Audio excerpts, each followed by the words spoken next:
कैसे हो दोस्तों? राजस्थान सेवा नियम कंप्लीट कर लिए, सामान्य वित्तीय एवं लेखा नियम भी कंप्लीट कर लिए और अंकेक्षण अपना चल रहा है। और दोस्तों, मैं विक्रांत यादव लाइफलाइन क्लासेस में आप सबका स्वागत करता हूं। और अंकेक्षण के अंदर दोस्तों अपन जितना पढ़ा रहे हैं उससे ज्यादा आपको इधर उधर बांपने की, इधर उधर नोट्स इकट्ठे करने की, अधिक बुकें इकट्ठा करने की, पुस्तकें खरीदने की आवश्यकता नहीं है। दोस्तों, आपको अगर कुछ करना है इसके अलावा तो आप क्या करिए, previous year question paper solve कीजिए। और कहीं से भी आपको पर्सन मिलते हैं तो वो क्वेश्चन से सोल्व कीजिए। एक सब्जेक्ट के लिए 250 से 300 क्वेश्चन कम से कम सोल्व कीजिए। बाकी अपन जो पढ़ा रहे हैं उसी में से आपको 20 से 22 क्वेश्चन मिल जाएंगे। तो आपको ज्यादा इधर उधर अधिक मैटर इकट्ठा करना, टेंशन लेने की आवश्यकता नहीं है। मैं 20-25 से पेज, 25 एक तरह से क्या बताऊं, 25 से 30 पेज का अपना मैटर होगा या थोड़ा ज्यादा भी हो सकता है। तो इतना सा मैटर है, उसको आप तो कंठस्थ याद कर लें और इसके अलावा आप क्वेश्चन से सोल्व करें। मुझे जहां लगेगा कि आपको ये अतिरिक्त पढ़ाने की आवश्यकता है, यहाँ से क्वेश्चन उठ सकते हैं, उन सब चीजों को मैं कंक्लूड करते हुए चलूंगा। और कुछ क्वेश्चन से भी ऑडिटिंग में 75 क्वेश्चन तो मैं प्रीवियस ईयर के कराऊंगा ही।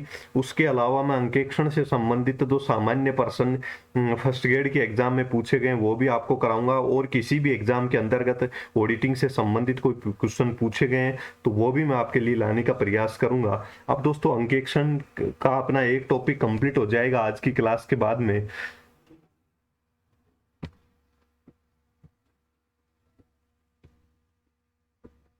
सामाजिक अंकेक्षण सबसे पहले अपन कर रहे हैं आज की क्लास में। सामाजिक अंकेक्षण दोस्तों, सोशल ऑडिट। दोस्तों, कंपनी अधिनियम 2013 बना, उससे पहले ये सामाजिक अंकेक्षण का कंसेप्ट अनिवार्य रूप से लागू नहीं था।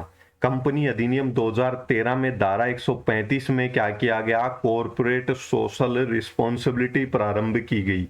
कॉरपोरेट सोशल रिस्पॉन्सिबिलिटी सीएसआर प्रारंभ किया गया। कॉरपोरेट सोशल रिस्पॉन्सिबिलिटी प्रारंभ की गई कंपनी अधिनियम 2013 की धारा 135 में, जिसके अंतर्गत कंपनी को अपने 3 वर्ष का, कंपनी का जो औसत लाभ है 3 वर्ष के पीछे के 3 वर्ष के लाभों का एवरेज निकालेंगे, उसका 2% उस 3 वर्ष के औसत लाभों का, 3 वर्ष के लाभों की एवरेज निकालेंगे और उस एवरेज का 2% सीएसआर पर कार्यों में खर्च करना होगा। सीएसआर कार्य कौन से होते हैं? कॉरपोरेट सोशल रिस्पॉन्सिबिलिटी होता है ये।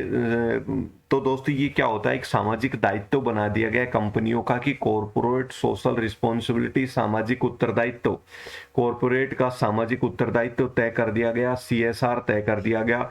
इसके तहत जो 3 वर्ष का औसत लाभ है उसका 2% प्रत्येक वर्ष सीएसआर कार्यों में खर्च करना पड़ेगा। मतलब कि सामाजिक कार्यों में सोशल रिस्पॉन्सिबिलिटी, सामाजिक उत्तरदायित्व तय कर दिया गया कि जो भी प्रॉफिट कमाएंगे पिछले 3 वर्ष का औसत निकाल करके उस औसत प्रॉफिट का 2% सामाजिक कार्यों पर व्यय करना होगा। तो अब सामाजिक अंकेक्षण में इन्हीं खर्चों की जांच की जाती है जो ये खर्चे किए गए हैं 2% प्रॉफिट में से। तो सामाजिक अंकेक्षण में इन्हीं खर्चों की जांच की जाती है कि वास्तव में किए गए हैं या झूठे बिल तो नहीं लगा दिए गए हैं, खाना पूर्ति तो नहीं की गई है। ये सब चीजें सामाजिक अंकेक्षण में चेक की जाती है। तो दोस्तों, सीएसआर के नियम निम्न कंपनियों पर लागू होते हैं, यानी कि ये सामाजिक अंकेक्षण से कॉरपोरेट सोशल रिस्पॉन्सिबिलिटी है, इस पे पैसा कौन कौन सी कंपनियों को सामाजिक उत्तरदायित्व पे 2% खर्च करना होता है, उन कंपनियों को दे रखा है यहाँ पे।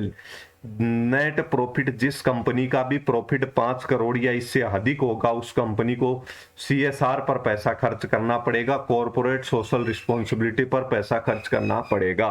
5 करोड़, इसके अंदर क्या कुछ भी हो सकता है दोस्तों। सामाजिक कार्य के लिए कंपनियां कुछ भी कार्य करवा सकती हैं, जैसे कोई खेल स्टेडियम बनवा दिया सामाजिक रूप से, किसी विद्यालय के अंतर्गत फर्नीचर की व्यवस्था करवा दी गई, किसी विद्यालय के खेल ग्राउंड को डेवलप करवा दिया गया, किसी विद्यालय में भवन बना दिया, कहीं कुछ और सामाजिक कार्य पर कहीं भी पैसे खर्च किए जाते हैं। और आपने देखा होगा जहां जहां भी राजस्थान में इंडस्ट्री एरिया है, जहां जहां राजस्थान के अंतर्गत कंपनियां अधिक लगी हुई हैं, वहां पे आसपास आपने देखा होगा कंपनियों की ओर से सामाजिक कार्यों पर आजकल पैसा खर्च किया जाने लगा है। वो कंपनी अधिनियम 2013 के तहत किया जाने लगा है। नेट प्रॉफिट दोस्तों 5 करोड़ या इससे अधिक होगा तो उसको 2% अपना CSR पर खर्च करना होगा। जिसकी नेट वर्थ यानी कि जिसकी कैपिटल 500 करोड़, 5 करोड़ और 500 करोड़ से और ज्यादा या फिर ज्यादा, या है दोस्तों ये, या तो 5 करोड़ प्रॉफिट होना चाहिए तो उसको भी खर्च करना पड़ेगा। किसी का 5 करोड़ प्रॉफिट नहीं है लेकिन नेट वर्थ 500 करोड़ या इससे ज्यादा है तो उसको भी सामाजिक रिस्पॉन्सिबिलिटी पे 2% खर्च करना पड़ेगा। और टर्नओवर जिसका 1000 करोड़ या ज्यादा है उसको भी इनमें से कोई भी एक कंडीशन को पूरा कर देगा, उसी को ही 2% CSR पे खर्च करना होगा। यानी कि इन तीनों में से जो ये कंडीशन पूरी कर रहा है उसको भी करना पड़ेगा, दोनों नहीं कर रहा, अगली जो ये कंडीशन पूरी कर रहा है, ये दोनों कंडीशन पूरी नहीं कर रहा, उसको भी खर्च करना पड़ेगा। और जो ये दोनों कंडीशन पूरी नहीं कर रहा और ये कंडीशन पूरी कर रहा है, या दो कंडीशन भी कोई पूरी कर रहा है या तीनों पूरी कर रहा है, तो उन सब को खर्च करना पड़ेगा। तो दोस्तों आंतरिक अंकेक्षण दूसरा है। आंतरिक अंकेक्षण अनिवार्य किन किन के लिए अनिवार्य किया गया अपन ये देखेंगे। आंतरिक अंकेक्षण वैसे अपन पढ़ चुके हैं। आंतरिक अंकेक्षण इंटरनल प्रणाली का सिस्टम का हिस्सा होता है। आंतरिक अंकेक्षण इंटरनल प्रणाली को मजबूत करने के लिए कराया जाता है। ये सब बातें अपन पढ़ के आए थे। आंतरिक अंकेक्षक की नियुक्ति कंपनी के मालिकों के द्वारा की जाती है, यानी कि कंपनी के द्वारा की जाती है, स्वयं के द्वारा की जाती है। उनके द्वारा इंटरनल ऑडिट के लिए आंतरिक अंकेक्षण के लिए CA का होना आवश्यक नहीं है। ये सब बातें अपन पढ़ के आए हैं। तो आंतरिक अंकेक्षण अपन ने वहां पे लिखा था कि धारा 138 के अनुसार कुछ कंपनियों के लिए ये आंतरिक अंकेक्षण भी अनिवार्य कर दिया गया है कंपनी अधिनियम 2013 के तहत। अब दोस्तों कंपनी रूल बने 2014 में, उसके रूल संख्या 13 के अनुसार जो कंपनी लिस्टेड कंपनी है, सूचीबद्ध कंपनी है, उनके लिए आंतरिक अंकेक्षण अनिवार्य है।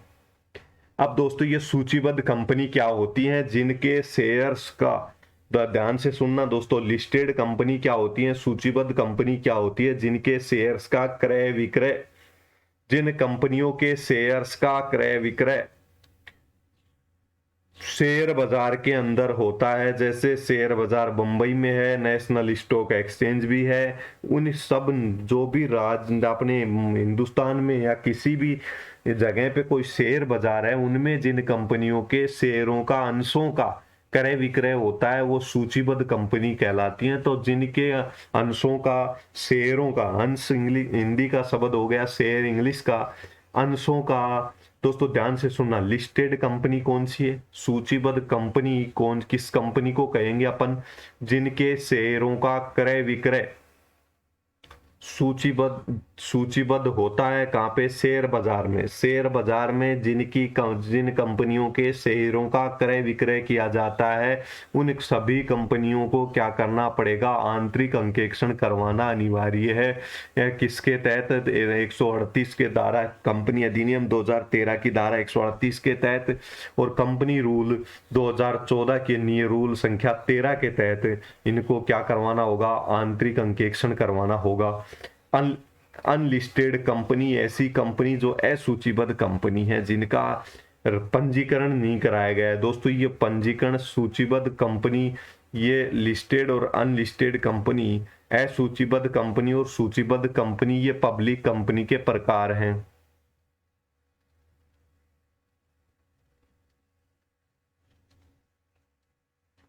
किसके, पब्लिक कंपनी के प्रकार हैं। सार्वजनिक कंपनी के दो प्रकार होते हैं, सूचीबद्ध कंपनी है, सूचीबद्ध कंपनी जिसके शेयरों का क्रय विक्रय, आपको इतना याद रखना है बस, जिसके शेयरों का क्रय विक्रय शेयर बाजार में होता है वो लिस्टेड कंपनी कहलाती है। तो उनको आंतरिक अंकेक्षण करवाना होगा कंपनी अधिनियम 2013 की धारा 138 के तहत और कंपनी रूल 2014 के रूल संख्या 13 के अनुसार। अनलिस्टेड कंपनी है, सूचीबद्ध कंपनी कौन सी होती है, पब्लिक कंपनी है, सूचीबद्ध कंपनी कौन सी होती है, जिनका शेयरों का क्रय विक्रय शेयर बाजार में नहीं होता है, वो असूचीबद्ध कंपनी हो गई। तो सूचीबद्ध कंपनियों को तो सभी को करवाना है, और जो असूचीबद्ध है उनमें से किनको आंतरिक अंकेक्षण करवाना है, जिनकी जमाएं कितनी हो, 25 करोड़ या इससे ज्यादा हो। ये कंडीशन पूरी करेगा 1 नंबर, उसको भी करवाना है। Public paid up capital 50 crore हो जिस कंपनी की या ज्यादा है तो उसको भी करवाना होगा। आउटस्टैंडिंग लोन एंड बोरोइंग से 100 करोड़ या ज्यादा है उसको भी करवाना है। और टर्नओवर 200 करोड़ या ज्यादा हो उसको भी करवाना। इनमें से कोई भी एक कंडीशन पूरी कर देगी उसी कंपनी को आंतरिक अंकेक्षण करवाना होगा जो लिस्टेड नहीं है। सूचीबद्ध कंपनियों को तो सभी को करवाना है। तो दोस्तों अब ये याद कैसे रखोगे, तो दोस्तों 25 का दुगना 50 और 50 का दुगना 100 और 100 का दुगना 200। तो ये संख्याएं तो इस प्रकार है 25 करोड़ 50 करोड़ 25 करोड़ 50 करोड़ 100 करोड़ और 200 करोड़। दोस्तों ये याद कैसे रखेंगे, है सूचीबद्ध कंपनियों जिनको आंतरिक अंकेक्षण करवाना है उनको याद रखेंगे 25 करोड़ 25 करोड़ का दुगना 25 का दुगना 50 करोड़ 50 का दुगना 100 करोड़ और 100 करोड़ का दुगना 200 करोड़। तो जिनका 25 करोड़ तो क्या है, जमाए हैं, डिपॉजिट्स जिसकी 25 करोड़ है। 50 करोड़ क्या है, पेड अप कैपिटल है। और फिर 100 करोड़ क्या है, आउटस्टैंडिंग लोन और बोरोइंग्स हैं जिनके। और टर्नओवर, जिनका टर्नओवर यानी कि कुल लेन देन, टर्नओवर किसको कहते हैं दोस्तों, कुल लेन देन को टर्नओवर कहते हैं, जिनका 200 करोड़ है उन कंपनियों को इनमें से कोई सी भी एक कंडीशन जो पूरी कर दी है उसको आंतरिक अंकेक्षण करवाना होगा सूचीबद्ध कंपनी के मामले में। अब दोस्तों प्राइवेट कंपनी, ये तो अपन ने पब्लिक कंपनी दो प्रकार की बताई मैंने, सूचीबद्ध और असूचीबद्ध उनको का था। अब प्राइवेट कंपनी जिसके आउटस्टैंडिंग लोन और बोरोइंग्स कितने करोड़ हो, 100 करोड़ या ज्यादा हो, लोन और बोरोइंग्स कितने करोड़ हो, 100 करोड़ या ज्यादा हो, और टर्नओवर 200 करोड़ या ज्यादा हो, तो वो प्राइवेट कंपनी को भी आंतरिक अंकेक्षण करवाना होगा।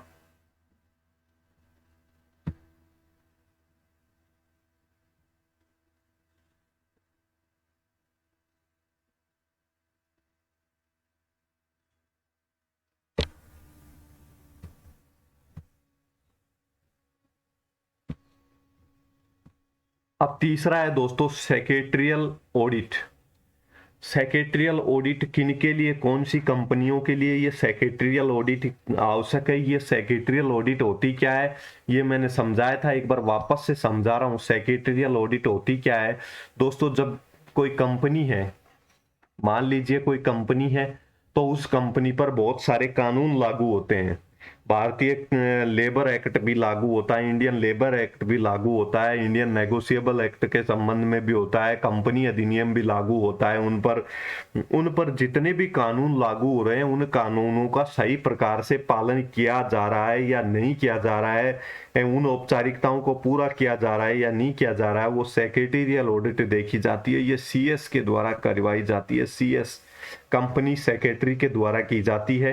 कंपनी अधिनियम की धारा दोस्तों सोशल सेक्रेटरियल ऑडिट पूछे आपको कि कंपनी अधिनियम की कौन सी धारा में दे रखा है, तो 204। वैसे ये धाराएं आपसे पूछेगा नहीं, क्योंकि कंपनी ऑडिट अगर आपके सिलेबस में होता तब ये पूछता, लेकिन आपको फिर भी थोड़ा सा ध्यान रखते हुए चलना है इनको। सेक्रेटरियल ऑडिट निम्न कंपनियों के लिए अनिवार्य है। कंपनी अधिनियम की धारा 204 के अनुसार सेक्रेटरियल ऑडिट की जाती है। सभी सूचीबद्ध कंपनियों को भी सेक्रेटरियल ऑडिट करानी होगी। ऐसी सूचीबद्ध कंपनी है जिनकी प्रदत्त पूंजी कितनी है, 50 करोड़ या इससे क्या है, ज्यादा है, पेड अप कैपिटल, जिनका वार्षिक विक्रय यानी कि टर्नओवर 250 करोड़ या ज्यादा है। इनमें से एक कंडीशन जो भी है सूचीबद्ध कंपनी पूरी करेगी उसको सेक्रेटरियल ऑडिट करवानी पड़ेगी। अब दोस्तों अपन ने जो पढ़ा उसका एक बार रिवीजन करते हैं। सामाजिक अंकेक्षण, पहला क्या था पॉइंट, सामाजिक अंकेक्षण। तो दोस्तों कंपनी अधिनियम 2013 की धारा 135 के तहत प्रत्येक कंपनी के लिए ये निर्धारित कर दिया गया कि उसको 2% CSR पर, सामाजिक उत्तरदायित्व पर खर्च करना होगा पिछले 3 वर्ष के लाभ में से। अब ये करवाए किन किन पर लागू होगा CSR का ये नियम दोस्तों, 5 करोड़ 500 करोड़ और 1000 करोड़। नेट प्रॉफिट जिनका 5 करोड़ या इससे ज्यादा है, 500 करोड़ से ज्यादा जिनका नेट वर्थ है, नेट वर्थ कैपिटल होती है एक तरह से दोस्तों, नेट वर्थ ये अकाउंटिंग में आपको ज्यादा समझ में आएंगी ये चीजें दोस्तों। बैलेंस शीट में दो साइड होती हैं, लायबिलिटी और एसेट्स। तो दोस्तों एसेट्स साइड में से आउटस्टैंडिंग जो दोस्तों बाहरी लोगों की क्या है, लोन और ड्राइंग्स इन सबको घटा देंगे। यहाँ पे पूंजी को छोड़ के और रिजर्व को छोड़ करके ये सारी मदें अगर पूंजी में से घटा देंगे तो ये नेट वर्थ आ जाती है। तो आपको तो सिर्फ एक तरह से ये रखना है, ये नेट वर्थ मान के चलना है, पूंजी है एक तरह से, ठीक है। तो दोस्तों नेट प्रॉफिट क्या होता है, 5 करोड़ या इससे ज्यादा है तो सामाजिक अंकेक्षण सॉरी सीएसआर पर पैसा खर्च करना होगा। और पैसा खर्च करना है सामाजिक अंकेक्षण की, इसका चेक करना ही सामाजिक अंकेक्षण कहलाता है।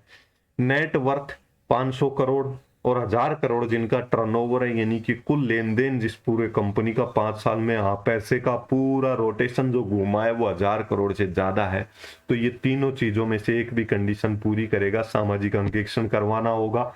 आंतरिक अंकेक्षण दोस्तों, आंतरिक अंकेक्षण कंपनी अधिनियम की 2013 की धारा 168 138 के अनुसार वह कंपनी रूल 2014 के नियम रूल संख्या 13 के अनुसार लिस्ट सूचीबद्ध कंपनियों को आंतरिक अंकेक्षण करवाना होगा। असूचीबद्ध कंपनियां जिनकी जमाएं कितनी है, 25 करोड़, जिनकी जमा 25 करोड़, जिनकी पेड अप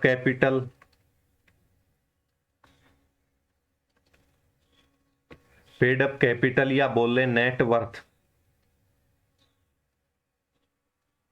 तो दोस्तों आपको इसको एक तरह से पूंजी से लगाना है, हालांकि इनमें भी थोड़ा अंतर है, पेड अप कैपिटल में, लेकिन दोस्तों ऑडिट के मायने से आपको वर्तमान स्थिति के अनुसार आपको इसमें ज्यादा अंतर सोचने की आवश्यकता नहीं है। अगर अपन अकाउंटिंग पढ़ रहे होते तो आपको करेक्ट मैं अंतर समझा देता, ये बहुत डिटेल की बातें हैं। तो दोस्तों सबसे पहले तो जो कॉमर्स स्टूडेंट है वो तो समझ गए होंगे नेटवर्थ क्या होता है, पेड अप कैपिटल क्या होता है।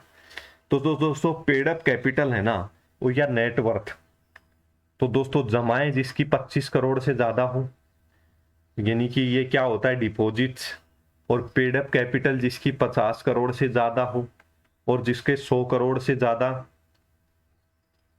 ज्यादा क्या हो, लोन ले रखे हो, बोरोइंग्स हो यानी उधार लोन हो 100 करोड़ से ज्यादा, या फिर 200 करोड़ से ज्यादा जिसका टर्नओवर हो यानी कि लेन देन कुल टोटल 200 करोड़ से ज्यादा का हो, तो ऐसी स्थिति में इनमें से कोई भी एक कंडीशन पूरी करेगा उसको आंतरिक अंकेक्षण करवाना। अब प्राइवेट कंपनी की बात करें तो दोस्तों 100 करोड़ से अधिक जिसकी बोरोइंग्स है और 200 करोड़ से अधिक जिसका टर्नओवर है, ऐसी प्राइवेट कंपनी को भी आंतरिक अंकेक्षण करवाना होगा। अब ये दोस्तों सेक्रेटरियल ऑडिट ये कब करवाए, ये कानूनी पहलुओं की जो भी कंपनी पे कानून लागू है उनका पालन किया जा रहा है या नहीं, ये चेक किया जाता है सेक्रेटरियल ऑडिट में।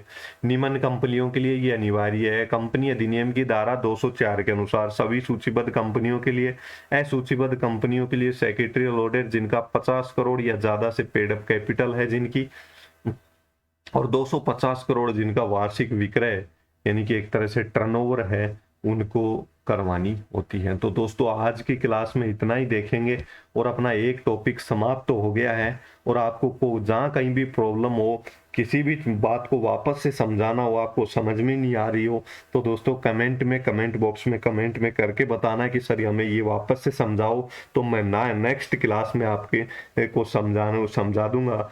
मेरे को समझाने में कोई दिक्कत नहीं है दोस्तों, आपको जहाँ कहीं दिक्कत महसूस हो वहाँ आप पूछना, मैं आपको बताऊंगा, आपका डाउट क्लियर करूंगा। और दोस्तों साथ साथ पढ़ते रहें। अब अपन नेक्स्ट क्लास में लेंगे नया टॉपिक।